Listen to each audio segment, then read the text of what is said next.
Welcome back to another episode of the Be That Christian podcast. I'm your host, Alex Gibson, and today we actually have a very special guest from the Strand College of Evangelism. We have Derek Baker. How's it going, Derek? How you doing, buddy? In case those listening to the audio are confused, that was not Brian. I've actually been Brian Rush all along. I just had my hat pulled down over my eyes, and you didn't know it was me. That makes so much more sense. Yeah. Well, we have a pretty fun episode planned. So this is episode 12. It's hard to believe we made it through 11, but here we are at 12. And I told everyone that I would have a special guest, and I'm finally doing it, so no one can say that I didn't follow through on my promises. So I'm your first special guest? I mean, Brian's pretty special, but yeah. Yeah, Brian he's special. Yeah. So today's it's episode 12, and the subject is, again, just keeping it really simple, is prayer.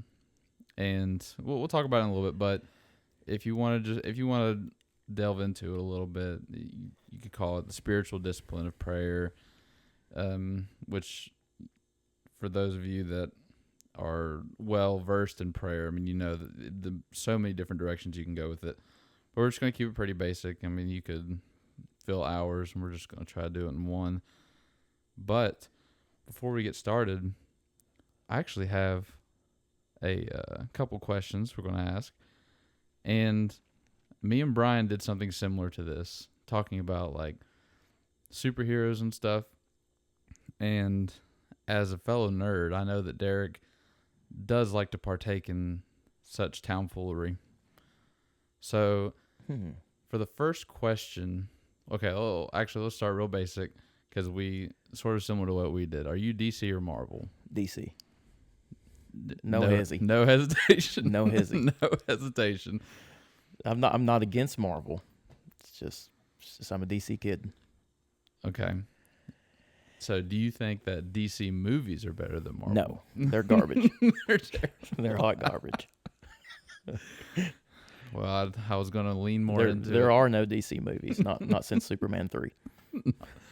Which came out 1980 something. Before my parents met. Yes. Okay. It's back in the good old days.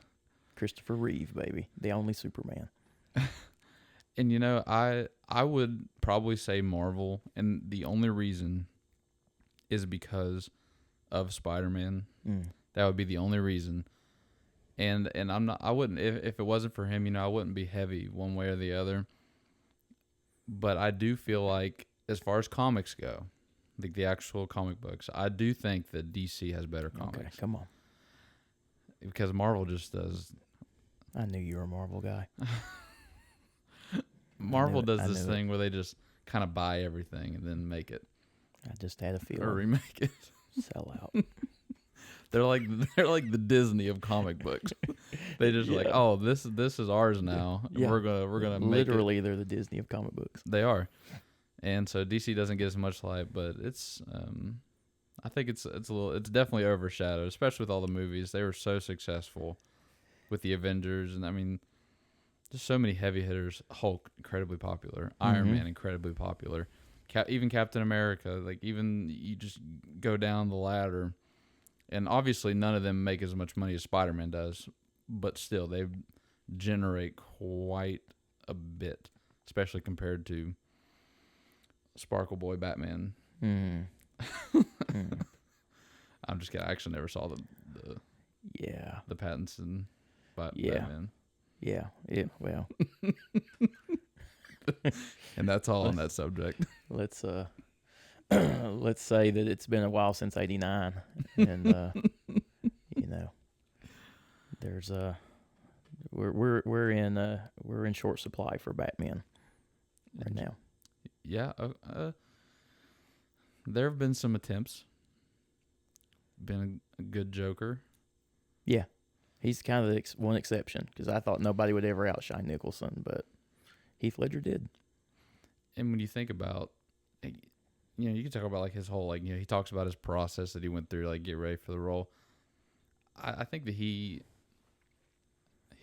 elevated that the Batman of that era. Oh yeah. Because I mean, you put a different Joker in there, I don't think the movies are near as popular. Mm-mm. Well, the first Batman movie was good, but it didn't get nearly the shine as the second, just because of the Joker. Yeah. So, you know what? Let's just cut it all out. Put it in Adam West. Yeah, you've gone too far. Actually, I think is Adam West still alive? Wasn't he doing like a bunch of Family Guy stuff? Isn't he? He was the mayor. That's what I heard, because I don't watch it because I'm a Christian, but I heard that he was the mayor. Well, when I was a rebellious child, Yeah. It would come on after the Nickelodeon shows were done for the night, and I didn't recognize the voice obviously until I got older, but he plays the mayor Catman. Catman. And he just dresses up like a cat and runs around. Oh my. Yeah. He did that for years, by the way. He probably had a longer run on Family Guy than he did in actual Batman. Oh, yeah. Yeah. No, I'm a Michael Keaton kid, so okay, he's my guy. I did. Christian Bale he's all right. So being as heavy into DC as you are, would you have an opinion on who you think the correct Spider-Man is? Oh, it's Tobey Maguire. Okay. Yeah, there's just one. There can only be one. Yeah. Yeah. I respect it. No, I love Tobey Maguire. This new kid's great. He's great. I'll give him props. And the thing is, I feel bad for Andrew Garfield because he got caught in this the whole thing with Sony and Disney fighting about, and it wasn't as popular, so it just kind of got thrown to the side, and they never even thought about making another one.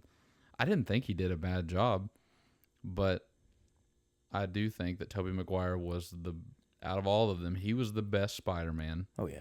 Overall, and the hero side of the character. Oh yeah. But on that, I do think that Tom Holland is a better Peter Parker. Yeah. Yeah. He just looks the part. Tobey Maguire was like, Tobey Maguire's a little bit old when he was cast. He's supposed to be a teenager, right? Yeah. Well, Tom Holland looks like a teenager. Yeah, that's what I'm saying. He just has like Tom Holland has like the energy of like the ignorant sort of, or naive rather. Mm-hmm.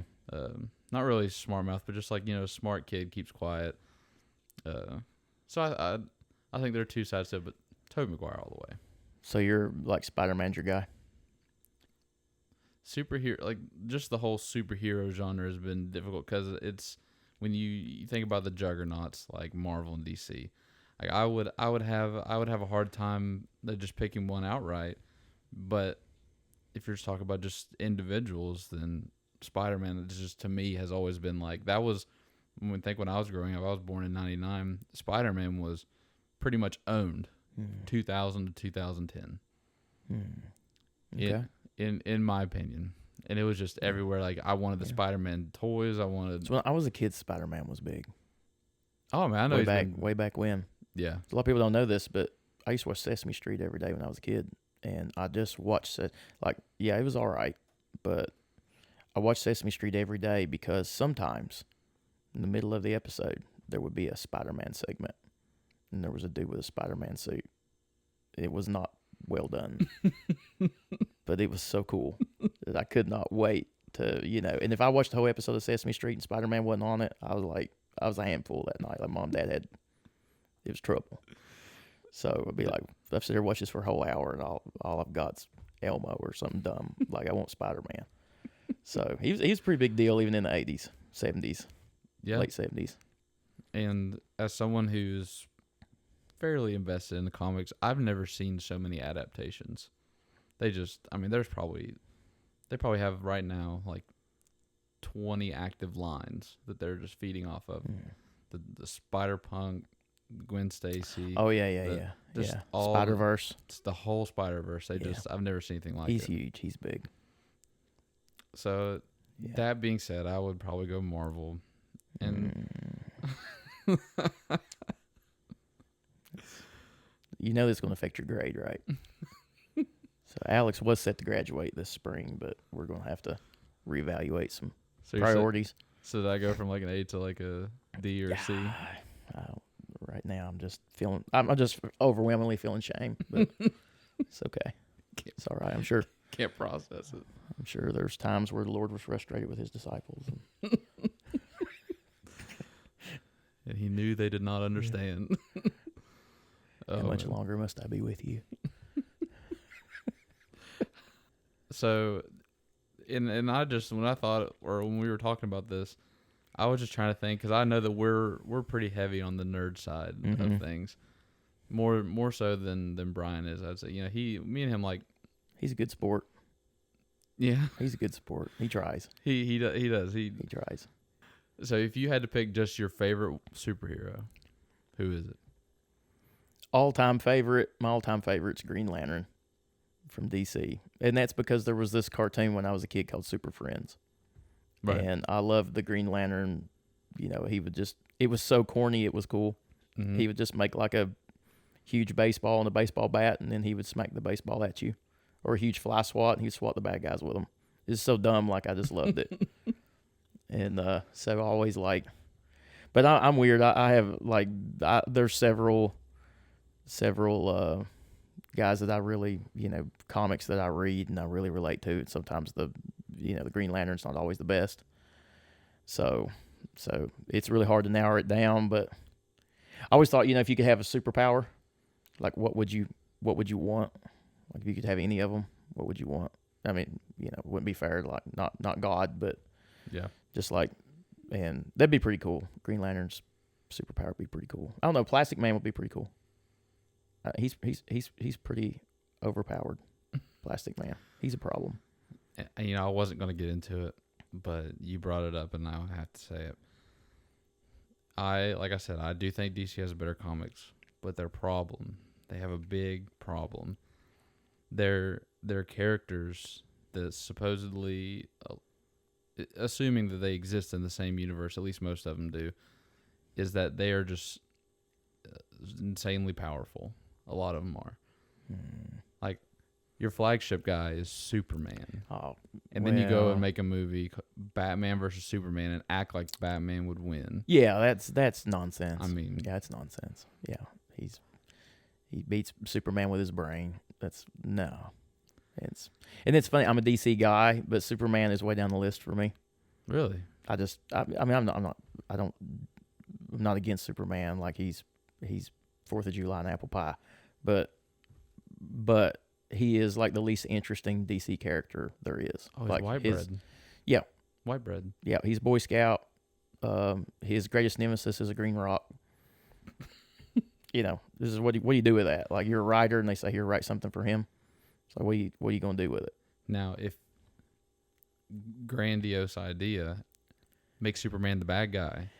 Well, yeah, they've been doing that. They're getting a lot of tread on that, and I probably like him better in that role. To me, because that would be more entertaining. Cut loose a little bit, but I don't know. It's just not my. He's too OP, and on every level, he's like and it just makes him boring to me.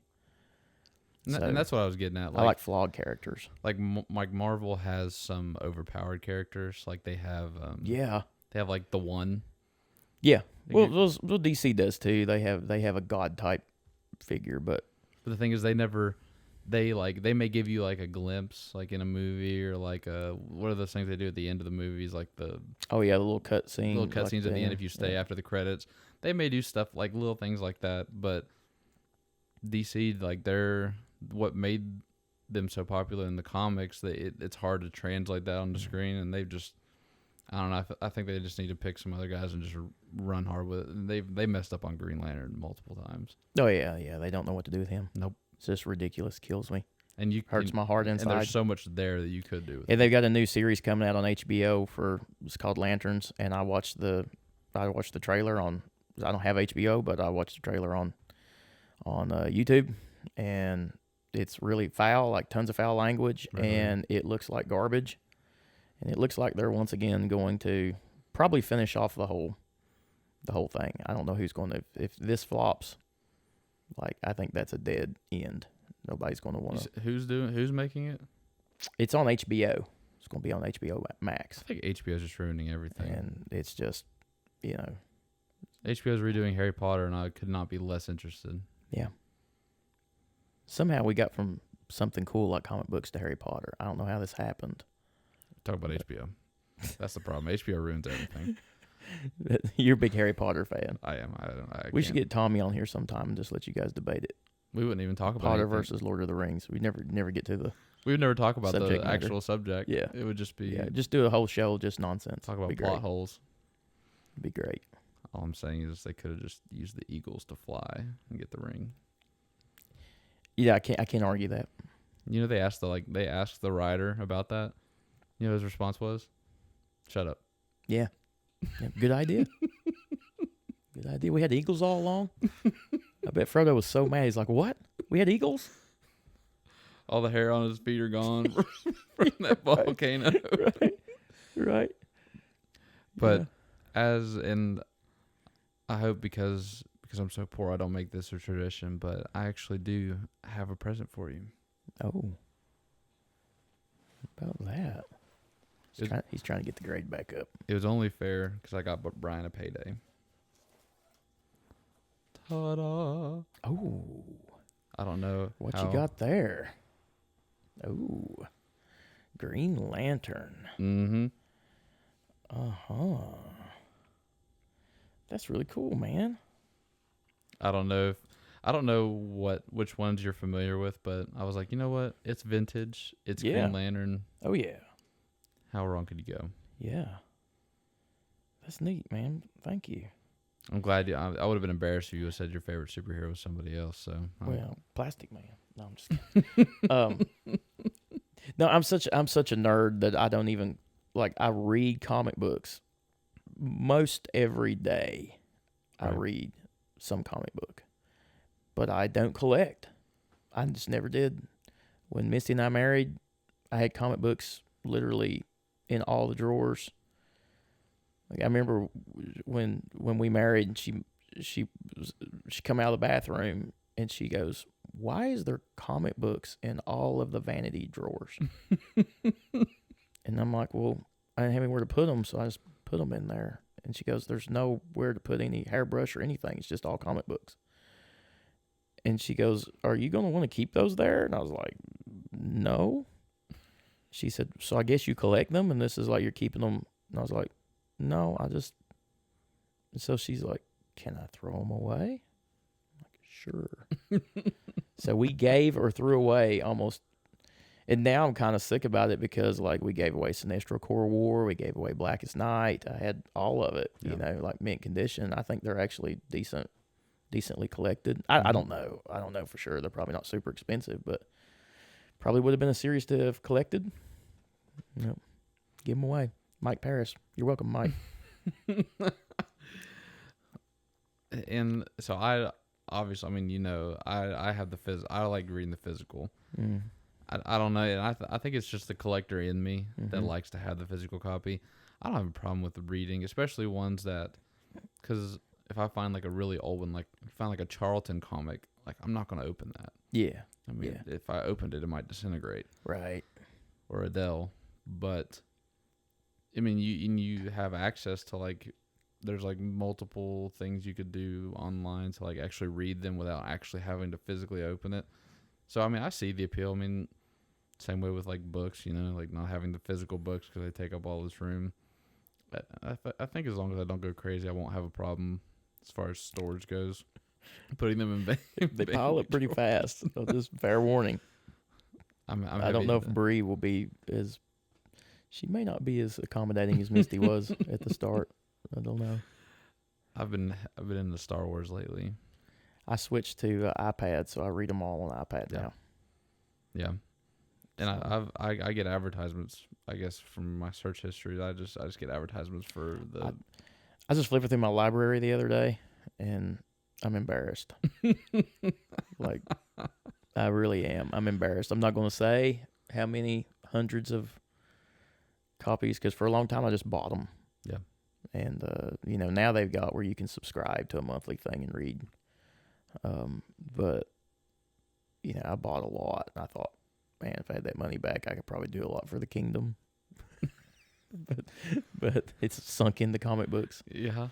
So Another good thing about having the physical copies, and I've done that before. I've like wanted to collect a series, and I decided I don't want to anymore. So I'll get some money back from it, from being able to toss them. But there's appeals both ways. So everybody needs a hobby. Everybody does need a hobby. You'll just drive yourself insane. Yeah. I mean, smoking cigarettes wasn't working out, so kept ruining the comic book. yeah. I had to find some other vice. Just as good. Misty's a smoker, but I gave it up. Yeah. She'd have a cow if I left that in and she listens to it. Derek, you did not tell people that I'm a smoker. Sorry, She would think it's funny. She would think it's funny. Yeah. And so another thing, and this is something that you are a lot more heavier than I am, and that is the world of wrestling entertainment. Oh yeah. The WWE. Matt Sullivan just sent me some words of wisdom the other day, and I will share it here. This is exclusive. Be That Christian podcast exclusive right now. I'm scared. So he said this. He said, wrestling is real. People are fake. Just let that percolate.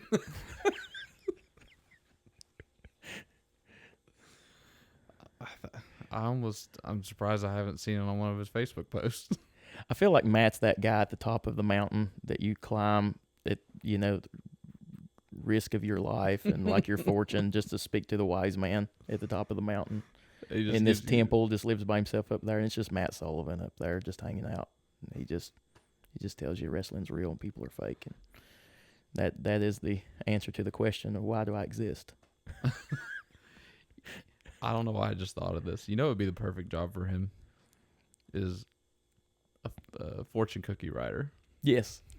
Have you ever seen his Facebook posts? Yes. It's exactly what I think. He just reads fortune cookies and just whatever he got, he posts it. I don't know what companies there are out there that make fortune cookies, but if you don't hire this man, you're gonna lose. He's the Michael Jordan of fortune cookies. He's the Ric Flair. I hope I can get his rookie cookie.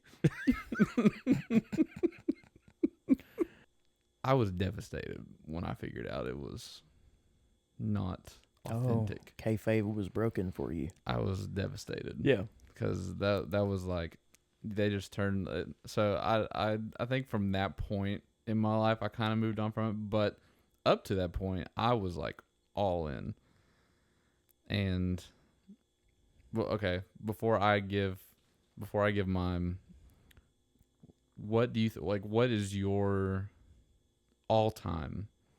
You could do, which I was going to say a top 5, but if you want to do a Mount Rushmore, that's 4 only, I believe. So if you can do top 5 or top 4. Okay. Whatever you think would do it the most justice. My top 4, my Mount Rushmore, is Ric Flair's. He's head of the table, and Hulk Hogan, and Andre the Giant, which I think is kind of a wild card for a lot of folks, but you have to go back a little ways. But you go back into the 70s, Andre was it. I mean, he didn't lose for like 10 years. Yeah. And he was huge. I mean, literally in every regard, he's huge. So Andre's on my Mount Rushmore. My 4th place is the one that's always controversial. I was just in Atlanta, and Timmy Phillips runs up to me. And he's like, I heard you about your Mount Rushmore. And he said, I don't know if I agree with. He said, where's Dusty Rhodes? And I'm like, hey man, Dusty is on my Mount Rushmore of baby faces. But my all-time, my number 4 guy, which is really hard because you're leaving out, the greats. But I have The Undertaker, number 4. I have no problem with that. The only reason is not because I'm an Undertaker sycophant. I just feel like that he was the biggest gimmick wrestler of all time. Like, how many guys come out with stupid gimmicks? especially from like WWF back in the day. It was the Canadian Mountie or the the Red Rooster or some dumb. I mean, there's the dumbest gimmicks ever. Yeah. And they tried everything. They had the witch doctor from the jungles of Africa, and just all these dumb characters, and nobody hit pay dirt like the Undertaker. Yeah. And he just redefined the whole genre and made it work. I mean, he made it work. And so I got to give him props, but I realize that saying that like Shawn Michaels is left off the list, Bret Hart's left off the list, Sting, Stone Cold, The Rock, all these amazing guys that, Macho Man. I'm wearing a Macho Man t-shirt right now. Like, he's my second favorite wrestler ever. But yeah, that's my Rushmore. So those four. And those four, yeah. got Ric Flair at the Undisputed. Oh yeah. And it's hard not to put him at the top. Oh man. Nature Boy. It's the Nature. And you talk about gimmicks, Nature Boy. Yeah. Yeah. Peter Pan. But it's hard for me because I don't go as far back. Like you say, when you say Andre the Giant, you know what I think of? I think of The Princess Bride. Well, yeah. I mean, that's all right. What else do that's I mean? all right. I But could have killed you if I wanted to. That is probably my top 10 greatest movies ever. Is Princess Bride. Oh, it's fantastic. But yeah, if you were an 80s kid, like Andre was bigger than life. Oh yeah. And I was born in the late 70s, so I missed his prime when he was a baby face and when he went undefeated. Mm-hmm. See, I don't think he lost for like over a decade. He just, and he was always a good guy. Yeah. But I wasn't around for that. So when in the 80s, I kind of remember him more being a heel.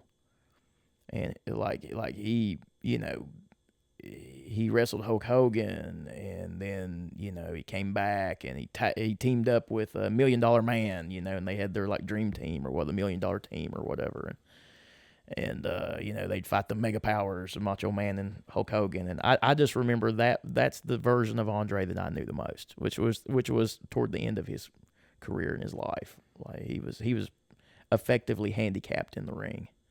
He was hurting so bad at that time. Well, it does depend on where you come into it, because like you're talking about like the Undertaker, like your number 4, and like how that's for a lot of, I assume, older people, it's going to be more controversial. Yeah. If you're someone that's my age, he wasn't my favorite, but just, okay, to put it in perspective, he does like a podcast now. Yeah. It's hard for me to look at him as a person. Yeah. Because I just look at him and I see the hat, I see the whole get up, I see just like the demeanor, and just watching him talk as a normal person, because his, like you're talking about his gimmick, that he was that effective. Yeah. I mean, of course, being younger, I don't have the understanding that I do now, but I could only imagine just being someone that was maybe just a little bit older than me, like watching him, and because that he's like in a whole generation's favorite. Mm-hmm. And he was good at what he did. He was a super athletic, big guy. Oh yeah. And you may never see another Undertaker. No, I don't think so. And you got to remember, when I was young, it was when he first came on the scene, they were still maintaining kayfabe, which if you guys are not familiar with that term, that term's just that they were continuing to pretend that it was real, and everybody had to act like it was real. Even when you weren't in the wrestling ring, you're out in the world, you had to like maintain kayfabe, maintain like that we really hate each other and we're really killing each other every night and all that. When Undertaker, I remember when Undertaker, before he was Undertaker, I remember when he was Mean Mark in WCW, and he couldn't, he was like, he was a terrible. He wasn't a terrible wrestler. He just got no push. Nobody, he was a dead character. And when he came to the WWF, kayfabe was still a thing. I'm a kid. When The Undertaker came out, he was like, I was scared to death of him. So I was a little kid. I thought this was real. I'm like, this guy's not. he may not even be alive. I'm like, he could take everything. Hulk Hogan can punish him, and he just keeps getting up. I'm like, this guy's not real. He just took the leg drop. He just sprung up. It's probably the worst finishing move ever. But I was terrified. And then I think it's toward the end of the '80s or early '90s that they finally broke kayfabe, and they just quit trying to maintain that. Start calling it sports entertainment. And for me, it's never been the same. It's never been as good. That's just for me. I kept watching. I don't watch it much now. I just can't hardly. It just doesn't appeal to me like it used to. I think there's generations that it's gone through. Which, I mean, you think about the different companies becoming what is WWE now, right? Like this sort of like you can almost think of it as like this like conglomerate of wrestling entertainment, and even the generation now is to me so much different than when I was younger, because you had some of the older guys that would make like appearances and stuff. It was almost like you had a little bit of a blend, and now I don't know. I kind of like you said you was born in '99, so you've never lived. You never lived a day in your life under kayfabe. No, like secret was out. Yep, I'm telling you, it's a whole different world. I believe. It's like when you're a kid and you believe Santa Claus is real, right? Yeah. Like you're just invested in it. My parents, shame on them, but they told me the Santa. I mean, they had me buying it lock, stock, and barrel. And then I was devastated when I found out it wasn't real. Yep. And Easter Bunny and the Tooth Fairy and everything else, it was like it took the magic away from my childhood. And I'm telling you, when I found out wrestling was fake, of course I was 37. No, I'm just kidding. but when I found out wrestling was not real, I'll tell you how bad it is for me. Somebody was talking about Rushmores, and they said, "What's your Rushmore?" Me and my cousin Lee, we were talking about what's our Rushmore of heels, bad guys, right? Yeah. And I really struggle to get 4 because for me, there's never been a good bad guy since kayfabe was busted. Okay. Because that they're really not. Yeah. You didn't know that before. So for me, like Ric Flair, number 1, bad guy. And Roddy Piper was before kayfabe. Everybody like Roddy got stabbed like 2 or 3 times in the streets. People thought he was really like a bad guy. They were like stabbing him. Iron Sheik. Call out to Jason Cole, Iron Sheik, Jason's favorite wrestler. Don't act like you don't love wrestling, Jason. He tries to hide that to be respectable, but he loves the Sheik, and there was times where he had so much heat that law enforcement had to escort him from the arena. There was a time where they had to take him out in an ambulance from the arena because people were waiting to kill him outside of the arena. So the only way they could get him out without starting a riot was to just turn the siren on of the ambulance, and nobody knew he was in there, and everybody got out of the way because they thought, this was really an emergency situation, and Sheik was in there. But I can't. The fourth party is hard for me to come by because all the villains after kayfabe was broke, was never as believable. Maybe Ox Baker, which I'm going way back for that. You probably never even heard of him. No. But I'm going way back to the 70s. He had killed a guy. He had a heart punch, and he literally killed a guy in the ring accidentally. Yeah. Give him the heart punch, and he died. So wow. I'm like, that gets you on my Rushmore. if you actually kill somebody in the ring, So I think he's my number 4, but I don't think hardly any listeners out there would remember Ox Baker besides Matt Sullivan because he knows everything about wrestling. Now, okay, if that's going to be your criteria. Because I was going to get into who for me. I mean, all time my list probably wouldn't look too much different from yours, but so that's not going to be really controversial for us. But my favorite all time, I feel like you have to keep an open mind. My all time is Rey Mysterio. Okay. Who he's still doing it. Yeah, he's still doing it. Talk about never. He's gonna be flying around the walker soon. He's going to be doing somersaults with that thing. To this day, and this is for my own benefit, I do not know what his face looks like. Yeah. I respect that. I like the luchador wrestlers. Yeah. To me, they're the best wrestlers out there right now. And the reason why he's my favorite is because I grew up playing the video games. So, and him and the Undertaker were my favorite to play, or maybe Ric Flair sometimes, but they were just like the coolest or the most fun to play. And I still believe this to this day. I think that Rey Mysterio has the best finishing move. Oh yeah, The 619. Yeah, it was creative. I'm pretty sure he had a accident in the ring. Yeah, oh yeah, years ago. Yeah, Yeah, he's had major injuries, yeah. which most all the guys do. Oh yeah. I don't know how they do it. I really don't. So he and I can't. Like kind of like you said, I can't believe he's still going. I don't even know how old he is. Yeah, I just tuned in the other day. I was just talking to Brian Goins, another closet wrestling fan. You're out, Brian. You're out of the closet. but and he said, I watch wrestling about every week. And I said, really? You watch it now? He goes, oh yeah, I watch it every Monday or whatever. It's on Netflix now, so you don't have to wait till Monday or Thursday or whatever. You just watch it. But if you want to catch it live, it's still. But I said, you think it's good? And he goes, yeah, it's good. I said, all right. So I thought, maybe I ought to just tune in and see if it's any good. And so I watched it. I gave it an honest shake. And probably the highlight was Rey Mysterio wrestled. And I was like, I've seen him wrestling forever. Yeah. But otherwise, I felt like there's 2 hours of my life I can't get back. That's how I felt about it. So would rather stare at the wall for 2 hours. Right. Yep.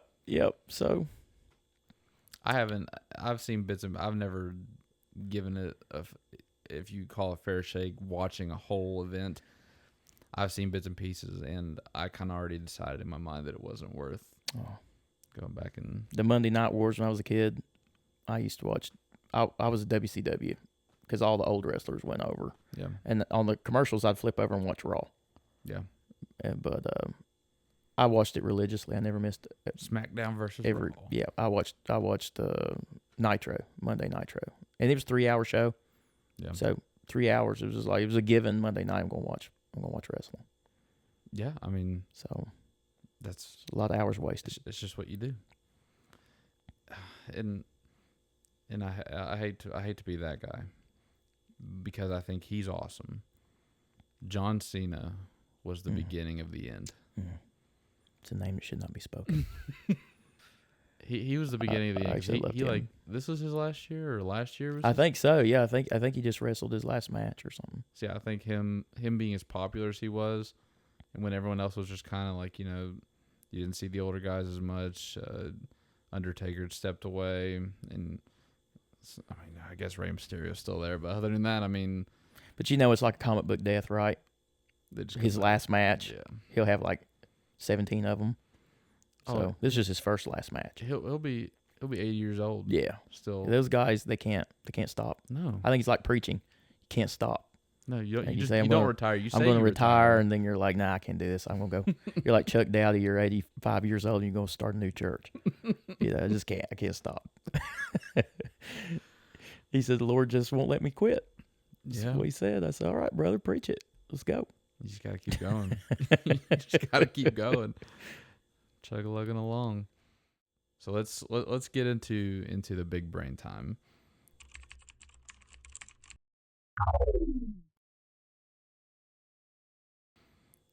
And for this episode, we're going to be talking about prayer. And the reason why I chose that is because, prayer was something I wanted to do an episode on anyways.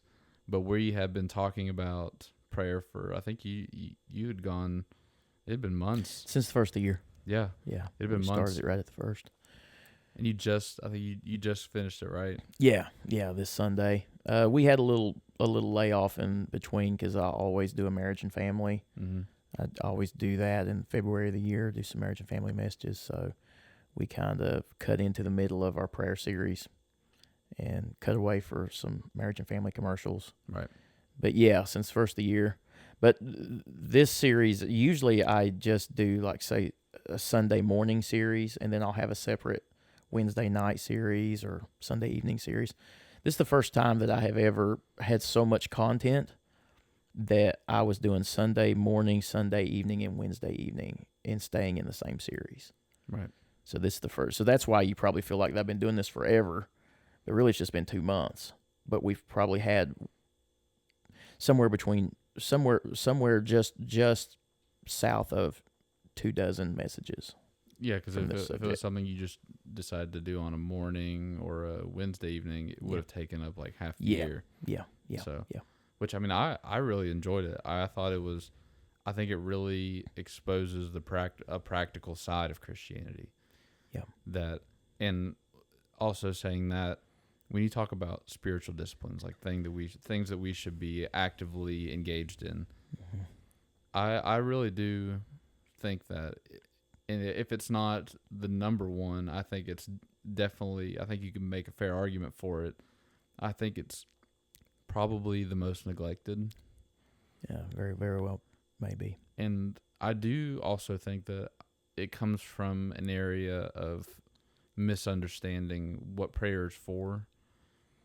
And because, I mean, I think a lot of, I don't want to throw out any groups, a lot of people that, claim to be Christian, whatever, just in Christendom, I just say that usually they make it out to be something that it's not, and that's like a ritual or something that you just do or something you do before you eat, things like that, just like little things, which I'm not saying it's it's bad to pray before you. I mean, we should be thankful for the food that we have, or we should be thankful for everything that we have.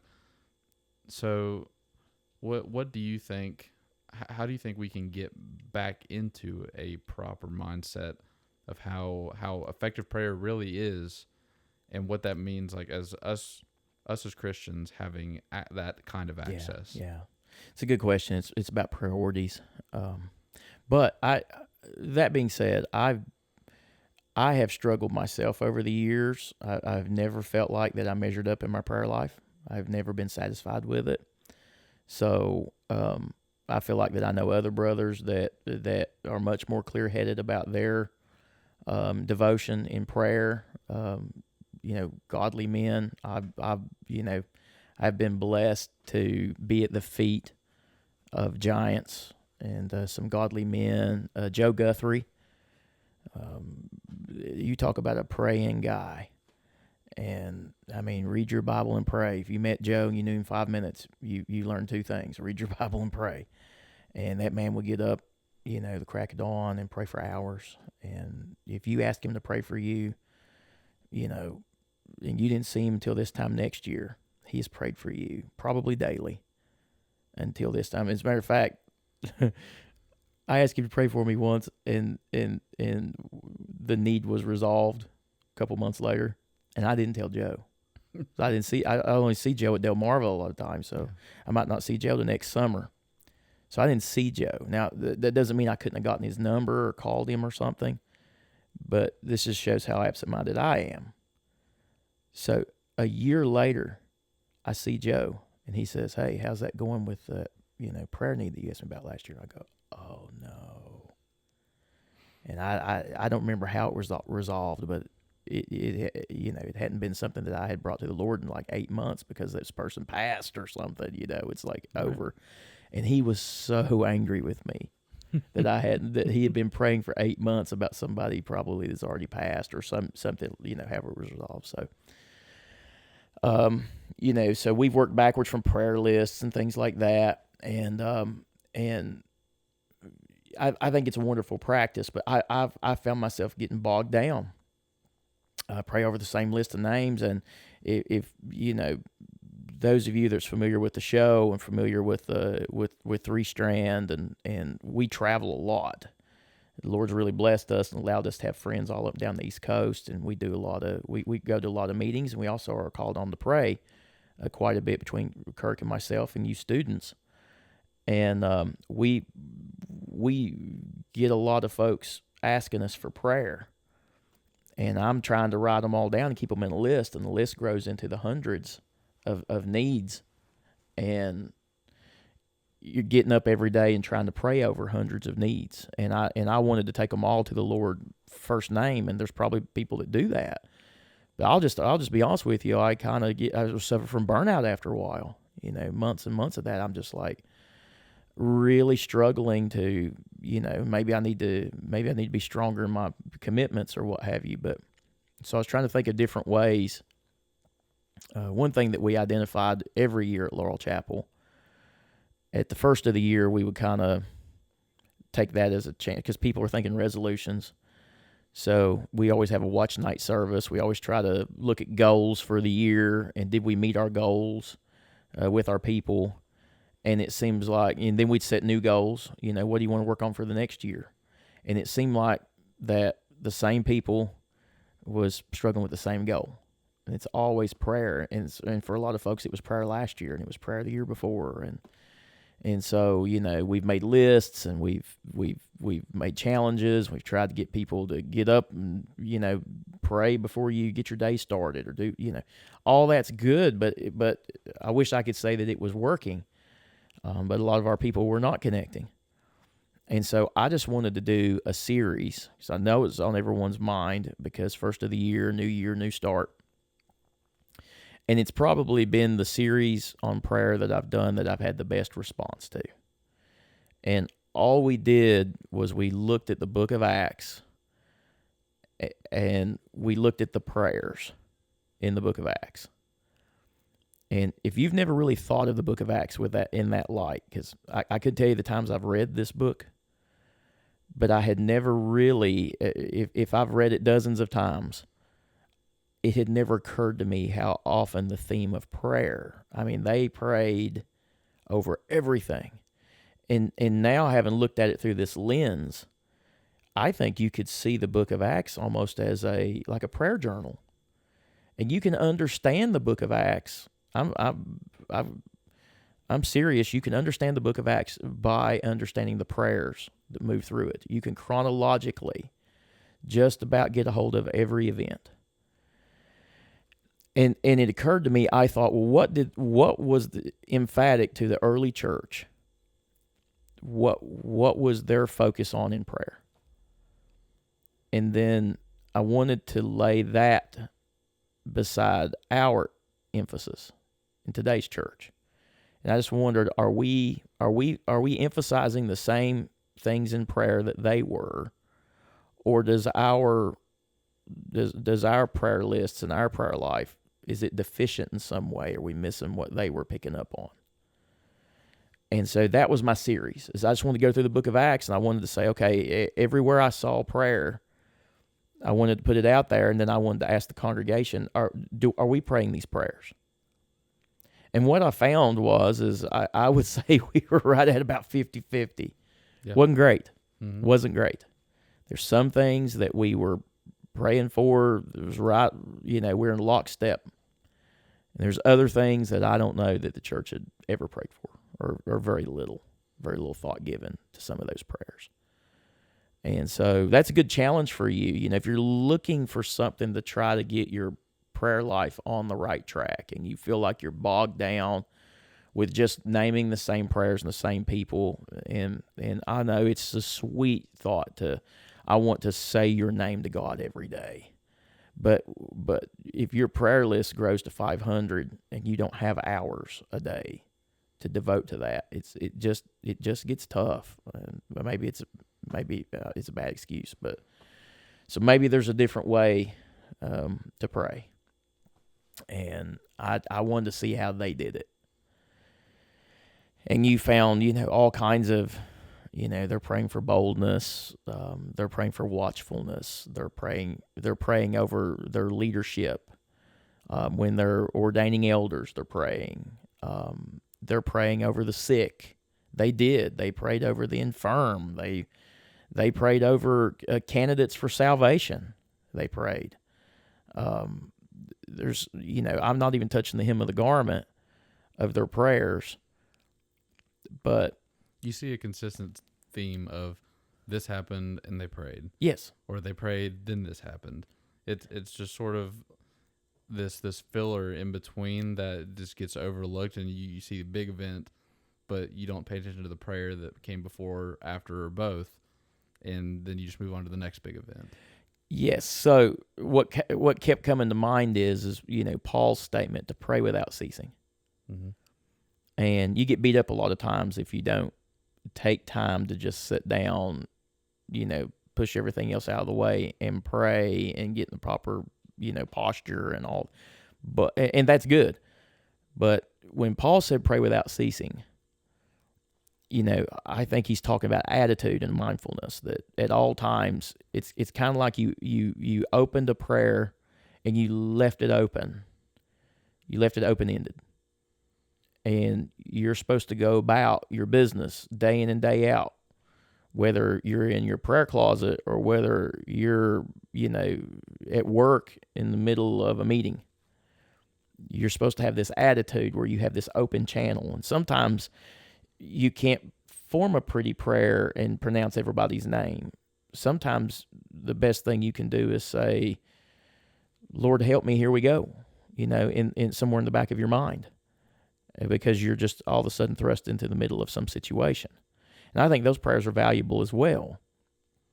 Well, Scripture tells us, instead of like clamoring for words, that we keep in mind that God knows what we have need of before we ask it. Right. So, and I'm not saying, you just that use as an excuse to not elongate your prayers, but kind of like, you're saying, one big struggle I had shortly after I became a Christian was praying. Like I thought that I had to pray the right way, or pray a specific, which kind of goes into the ritual part of it.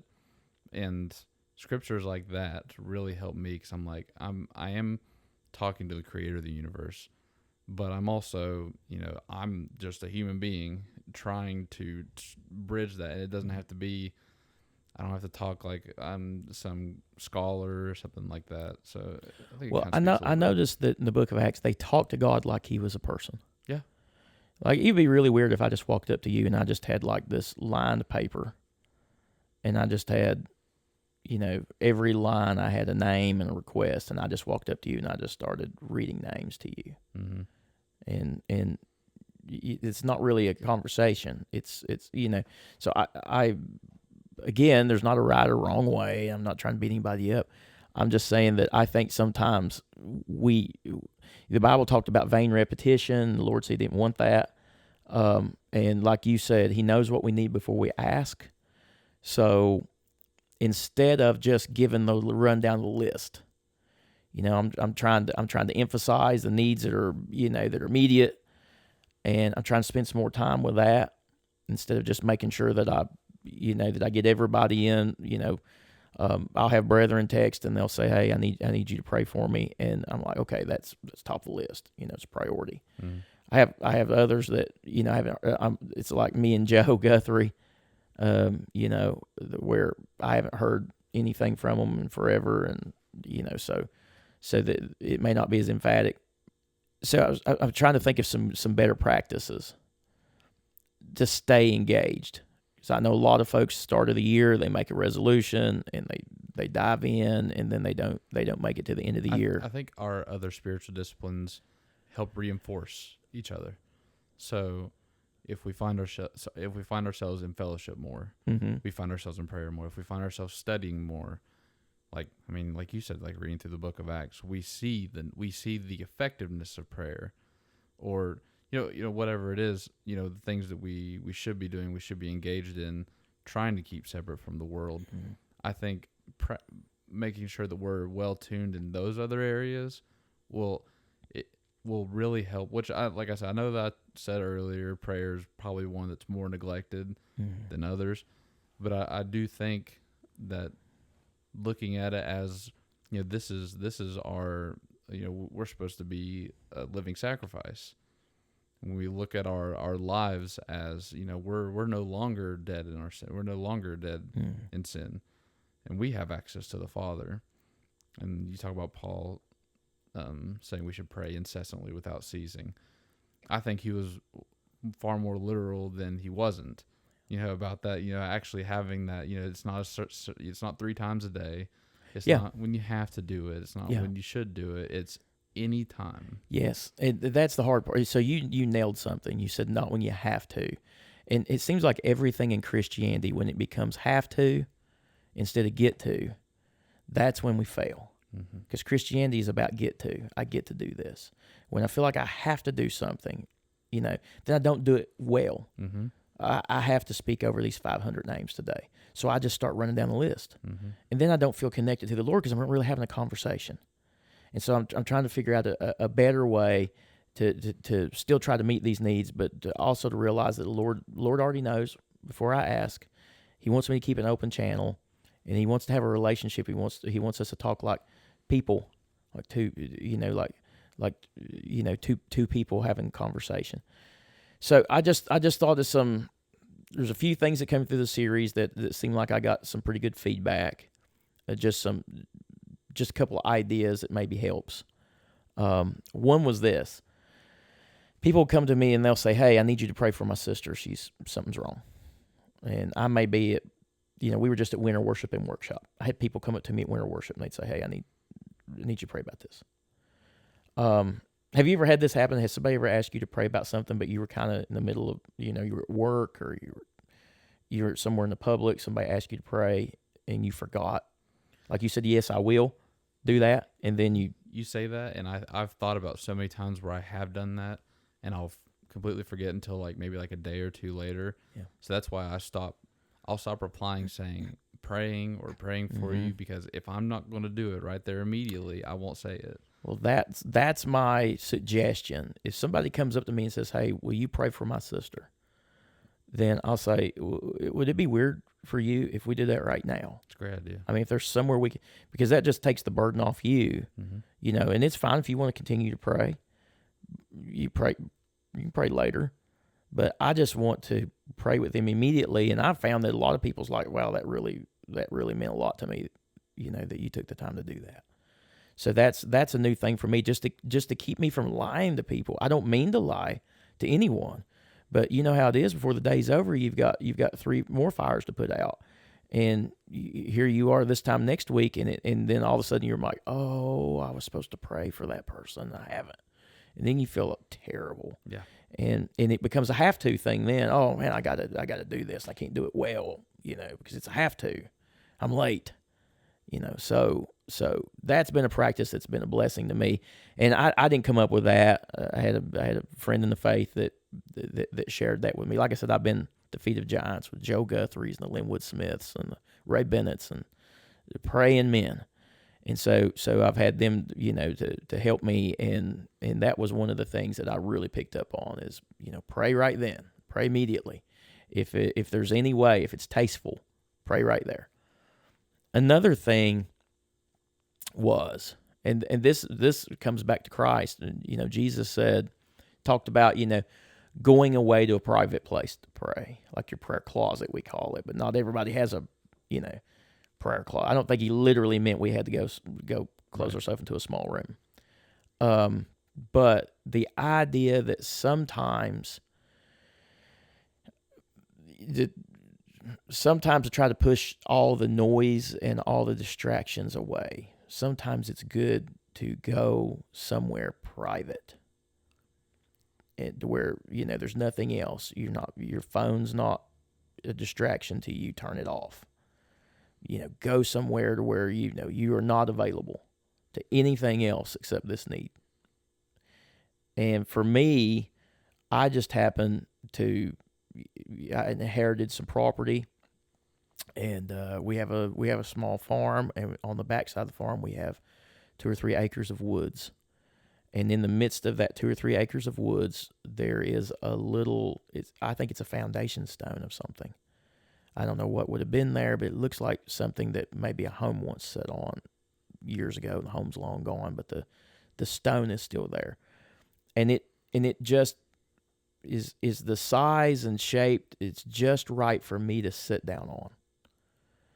And so for my Christian walk, that has always been my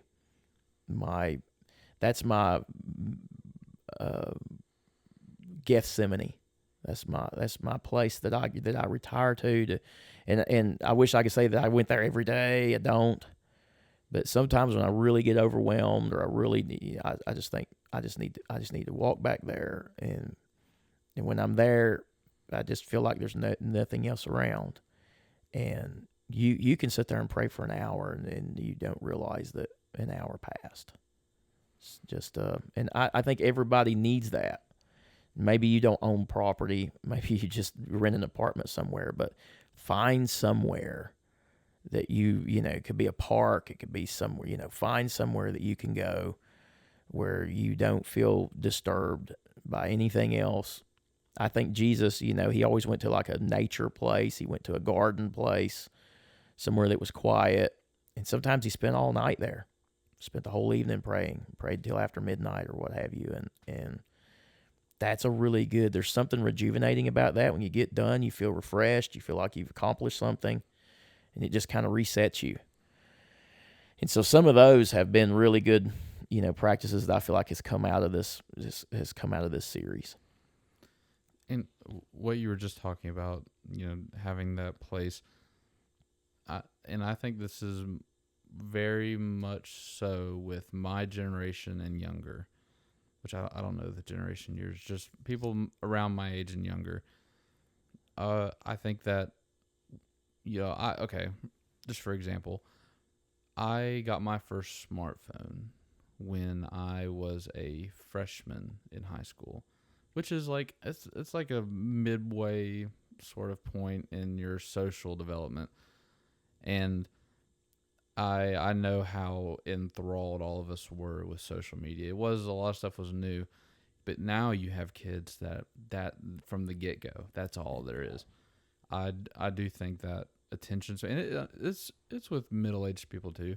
Mm-hmm. Maybe not as heavy because you weren't affected at such an influential age, but I think attention spans have been decimated. Yeah. Absolutely decimated. Yeah. Whatever it was before, 20 seconds down to like 2, mm-hmm. 3. It's all you can stand. Something like that. Yeah. Like finding a place. I think it's going to be a lot harder for younger people to do that because you're trained from a young age that you got to get going while the going's going all the time, just around and around and around. And even as adults, you feel like if you're not just doing something, then you're just falling behind. So, and now these kids that feel this way now are going to be like that when they're older. It's probably going to be worse for them. And I feel so bad for the generation after me. Yeah. And that's why I think something like this is something that is not only something you would greatly benefit from, but I would borderline to say it's necessary. Mm-hmm. Especially if you're going to desire to follow Christ. If you're going to desire to grow in your Christianity. If you're it talks about our faith being refined. It talks about growing in maturity. We start out like infants, like babies, and just through that whole process, if you don't have the strong prayer, if you don't have that dedication, it's going to be real hard for you, man. Yeah. And the longer that you push stuff like this off, or maybe you don't see its importance, it's just, oh man, it's hard to imagine having a successful walk with Christ without actually talking to God effectively. Yeah, and I'm telling you, I've been in ministry for 25 years. This seems like it's always toward the top of most people's list when we talk about goals. We talk about things that you need to work on. You feel like you're falling short, and you think about it. I just don't have any communication with the Lord. Yeah, that's it's hard. It's hard to thrive where you're planted when you have no communication with. It's nearly impossible. Because then it's just you. Yeah. Then it's just you or whoever else. Like you say, a lot of people probably come to you asking you to pray for things. Mm-hmm. And I'm not obviously not pointing fingers at an individual. How, odds are you may end up praying for that more than they themselves are. Yeah. Because a lot of people look to people that they know are maybe, for lack of a better term, stronger in their mm-hmm. Christianity as someone to be that mediator to the mediator, to God almost. And I don't think it should be that. I think it should be personal. And, we should try, wherever we are, we should try to help train that into people that, this is, you don't need me for this. Like you have, I'll give you all the tools. There's a garden, get to it. Paul in Acts, he goes to the beach. Mm-hmm. So they got down on their knees in the sand. Yeah. And prayed. I mean, that's for some people, maybe you have that access. A quiet beach somewhere. You go, early or something. I don't know, but there's somewhere that you can go that you can just get away. Some kind of an escape place. is you could disconnect. And I know for a lot of kids, it's scary. They're scared to death to disconnect. You feel vulnerable. Yeah. And so it's very hard. But, you know, it's easy for me to say I'm Gen X. So, you know, I made my first text message in my probably mid to late 20s. Yeah. So, you know, we grew up where, you know, if you had car trouble, you had to go knock on somebody's door. So it's That would never it's a happen today. whole different world. Like, you know, you felt much less connected and much less safe.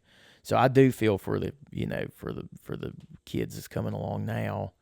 They're just almost completely dependent on connection.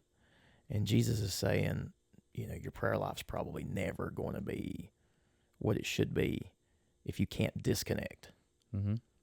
And so he did, you know, made a habit of it, you know, frequently disconnecting, just going to a place nobody knows where we are, and we're going to pray, and we're going to take our time with it. So, which you see a consistent theme, even what you talked about earlier, you know, not having these repetitious prayers as the heathen do, and because there is a disconnect there. There is no connection. If you're just saying this off, you know, saying. Yeah, I remember growing up at Laurel Chapel, we had a fellow that would pray. He was a deacon or elder, and he had one prayer.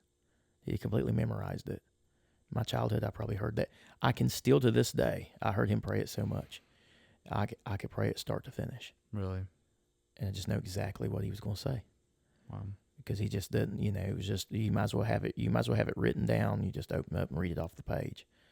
And I don't know that that's, you know, I'm not saying that it doesn't count or something. I'm just saying I don't know that that's really connection. I think sometimes we're so worried about talking with God and how we talk that we don't really have a conversation. It's we're almost too rigid or too worried about, especially of course public prayers. And they are trying to draw a contrast between the Old Testament. Like, think about Malachi, how the Lord or how God addressed the people in Malachi before this long period of silence, saying that because it had become this ritual, it had become this vain thing that you were doing. Yeah. It's like your heart's not in it, your mind's not in it. I wish one of you just had the guts to just lock up and just not come back. Yeah. And I think we tend to do that with tradition, ritual, whatever, and prayer is like, for some reason, has become a breeding ground for that of what we turn it to the have to. Yeah, the Lord said, "You think you'll be heard for your many words," things like that. You know, again, it's not. You know, you'll see some folks offer prayers that they just have one rote statement and they'll just repeat it over and over and over and over again. Yeah. I think it's communication. I really do. I think that's what Paul's talking about. Pray without ceasing. It's this attitude, this prayerful attitude at all times, where you've just got to open channel. It's almost like, you know, you've got him in your ear. It's like the government guys that has the little cable in their ear, and I don't know who's in their ear, but they're always there, right? And they're always listening. And they may be giving the instructions or what have you. You know, it's almost like, you know, you've got that, you're plugged in, and, you know, it's just like you're talking to another person, because you are. And I think we get lost sometimes in formalities. And my grandfather prayed in King James. You ever heard anybody pray in King James? Which is sweet. They're trying to be respectful. It's like a reverence. I'm talking to God, so I don't want to talk to God like I talk to you. Right? You're not a great king. I'm talking to this great king, so I want to talk to him with this reverent, you know. I get why I'm not, you know, but at the same time, are you really having communication? Probably not. Right. You know, so I think that's lost. Like one of Paul's prayers in a couple of places, the book of Acts, is what I call prayers of farewell. And it's pretty intense, you know. He's telling these folks, he said, I'm never going to see you again, the face of the earth. And he took time to have a farewell. And the Bible says they prayed together.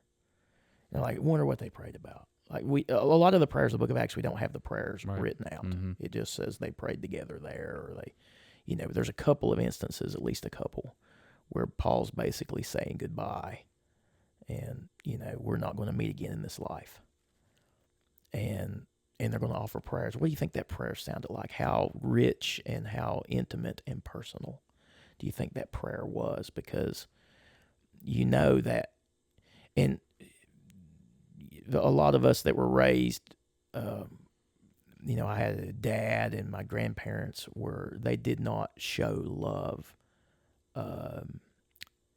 They did not express love outwardly.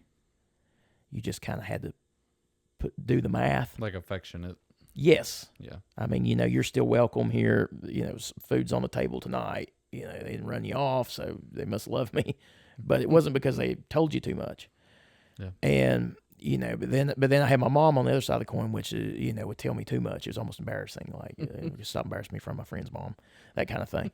So I was blessed that I did have express love on one hand, but you crave that from the people a lot of times that don't give it. You crave to hear I'm proud of you, or I love you, Mm-hmm. or I respect what you've become, who you have become. You just crave that from your. And I think a lot of times we don't know how to say it to each other, or our loved ones wants to say it to us, but they don't know how. And I've met a lot of folks had a lot of regrets because that loved one is gone, and you don't have the ability to say it anymore. And you wished you live with regret the rest of your life. Yeah. And I feel like prayer is an avenue. Because I bet when Paul was praying, like let's say when he met with the Ephesian elders, and he told them, this is the last time we're going to meet in this world. And they prayed together. And I just call it prayers of farewell. Even though he was praying out loud, very likely he was talking to God, I bet in that prayer, he expressed himself intimately and personally and outwardly to those men. He probably said, God, thank you for these men who are my heart. And I'm proud of each one. And I thank you for letting me be in their life. And I thank you for, he might even prayed over them by name. But he might have taken that opportunity to have told them how much he cared about them as he speaks to God. Yeah. And I've told people people have come to me and said, I need to say this to my loved one because maybe they're getting older or they're sick. But I don't know how, because we've never shared anything together in our life that was serious. Just dad's just hard and I'm hard, and we don't know how to talk to each other in that kind of language. We feel like sissies. Yeah. Or something. And so you can do that in prayer. You can pray and you can tell God, thank you for giving me a dad like this. And you can express yourself, and that's a way to do it. So, and I see that a couple of times in the book of Acts. So there's just some really, really rich stuff through the book of Acts and the prayers of I call it first century prayers. Yeah. It's cool. I was thinking of from the time that you, towards the very beginning when you talked about just how we went through Acts, I thought about the prayer when I think it was Peter that was imprisoned, and they were praying, and then you can go back and read the account. It ends up Peter gets let out, and. Well, not by they don't let him go. He's let out. Angel let him out. Angel let him out. It's by supernatural means, and he shows up the door, and someone answers while they're still praying, and they sees Peter, and says she turns around, and tells him like, "Hey, Peter's here." Like, that's no. Don't interrupt us. We're praying. Yeah, and I think it does speak a little bit to understanding how God answers prayers, because we have a timeline. We have everything in our head of how we want God to answer or how we expect God to answer. And then when things don't go our way, as if we understand the best way, or that we have last say on what is the best for us, or whatever situation we're praying about. That it becomes this thing where like, oh, what's the use if I'm not going to get what I want? Yeah. And obviously that's the wrong attitude. Yeah. To say the least. And when we talk about, letting God be the focus of our life and letting Scripture direct our path, when we think about these things, the answers that God has to our prayers will start to make a lot more sense why something didn't happen, or why it didn't turn out the way that you thought. Oh, maybe I don't know what's best after all. Mm-hmm. And you could attribute that to trust. I think a lot. A lot of times we just have like a blanket statement, because we'll say, if your will be done. Yeah. That's an attempt to try to mitigate that, but I think sometimes we just talked about this last weekend. I think sometimes it's hard for us to understand the consequences of our prayers. So you may ask God for something, but are you prepared for what that something might cost? Yeah. Right? Like, I've had parents come to me, and just as an example, this was years and years and years ago. I had a couple parents come to me, and they said they wanted to go somewhere private to talk. And they said, we need to talk about our daughter. And she was like college age. And, they had raised her in the church, but she what happens so many times when you go off to school. Yeah. And they knew that she was not, living this lifestyle anymore. And she was distant. Things had changed. She's just she had time for them when she needed money. Yeah. Other than that, she's not picking up the phone. Yep. And they said, she's not a Christian. We raised her in church, but she's not a Christian, and we really need you to pray that, that she would become a Christian, or that she would, get her life turned around. And I said, are you prepared for what this prayer may cost? And they're like, what do you mean? And I said, well, do you want me to pray this prayer and to pray by any means necessary? And they said, yeah, any means necessary. We want our daughter to go to heaven. And I said, so what if the only thing that she would respond to is paralysis? Then what? Are you prepared to pray by whatever means that she would make this decision? Maybe she can't make this decision, fully able-bodied. And they said, well, we can't pray against our daughter's health. And I'm like, well, Jesus says it's better enter into eternal life without missing an arm or an eye, right? But so you pray for somebody to become a Christian, right? Well, God's not going to just take their choice away from them. Yeah. But he has certain means available to him to get your attention. But are we prepared? Yeah. For him to get their attention in that way? Because now in the book of Acts, they did pray for, Paul was, he was sharing with Agrippa and Bernice and Festus. And he told him, I pray that you would be as I am, except for these chains. In response to Agrippa saying, would you in such a short time convince me to become a Christian? And he said, that's what I'm praying for. Mm-hmm. But are you prepared? I thought, God has some means available to him. Maybe a terrible and tragic accident. Some people won't become a Christian until they lose a loved one. What if it's you? Right? Like, maybe I've seen people that wouldn't become a Christian until a parent that had strived with them for all their life to become a Christian, that parent died. And then this person says, now I can hear it. Now I want this, because the memory of their parent, or what, I don't know if it's shame, I don't know what, but had people come to me and say, I couldn't, and mom died, I just can't get it off my mind, and I think I want to do this. I'm thinking, you're praying for somebody to become a Christian. What if what it takes for them to become a Christian is your untimely death? You still praying that prayer? Yeah. I think a lot of people pray for, their loved ones to, to go straight, but they may not be prepared for what it may take to break a person's will. Like, do you consider who you're praying to? Do you consider that you're praying to, like, you think about the rebuke that God delivered to Job whenever he's going through this, which, I mean, he did have a lot of terrible things happen to him, but this complaining, and then but he got to the point where he was like almost challenging God, like, you're, I'm not wrong for this, you're wrong for this. And then I love it, but it is rough. Like, I can only imagine hearing this. Like, were you there when I created this? Were you there when I laid the foundations?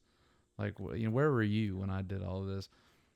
Do we consider that we're praying to that God, to the God of the Bible, and what He's capable of? If you are a Christian, then if you are well studied enough, you should have an idea. Yeah. And when you live in the modern first world society, I think that kind of gets lost on you. Yeah, it took Paul's sight for him to listen, didn't it? Mm-hmm. I mean, he heard a voice from above, but it also took his sight. Yeah, and he didn't know he was going to get that sight back, but that's what it took. And for a lot of people, it takes something. A lot of people just won't come to it the right way. They have to come to it through experience rather than through wisdom and advice. And it's high tuition when you come to it through experience. Yeah. And so I know people that wouldn't come to Christ until they were in a terrible car accident and saw their life flash before their eyes. Now all of a sudden I'm ready to talk about Jesus. Mm-hmm. Now I know some other people that were in a terrible car accident and they said their life flashed before their eyes and they're still not ready to talk about Jesus. But, some are never going to come.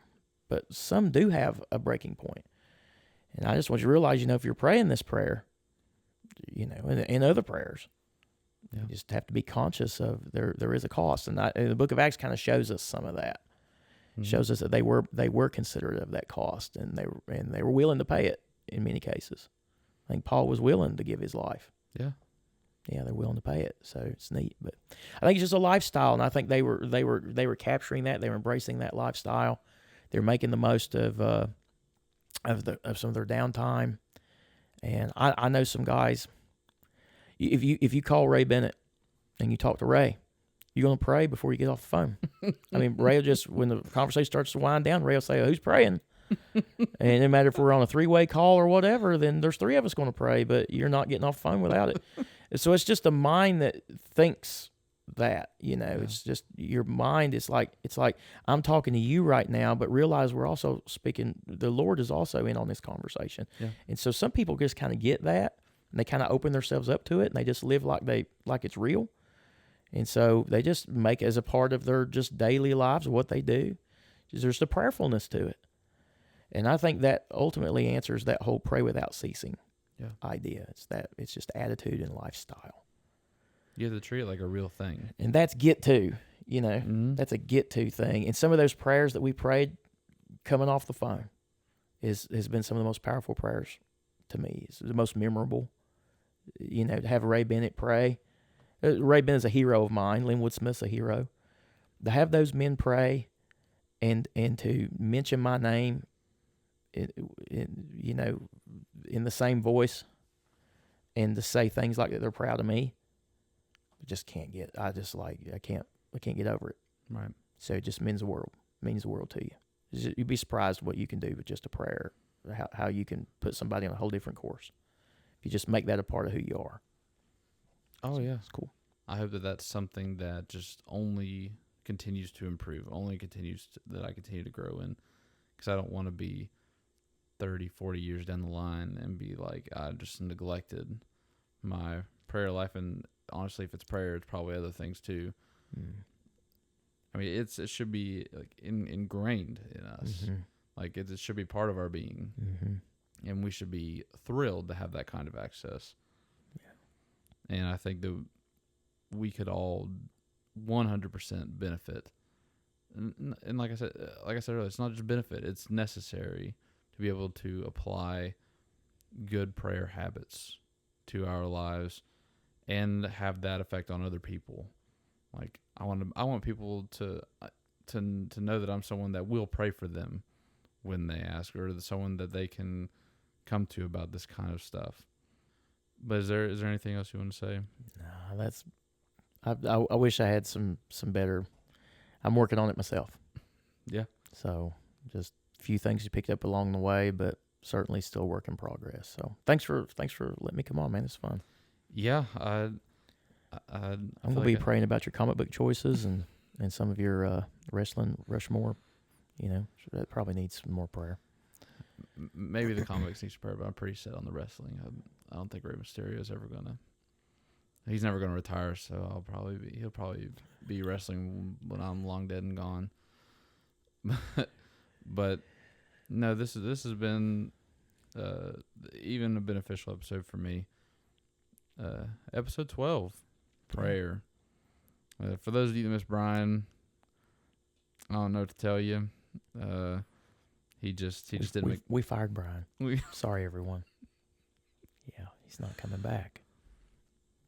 I bet if I had a Mountain Dew and a payday, he'd come back. He'd be here. He would be right in that chair right He'd there. be here. Hey, buddy. We could say whatever we want. He probably won't listen to this. No. He's not going to listen to it. No. I heard that. He's probably catching up on his Bible reading tonight. He's only 100 days behind. Better than 101.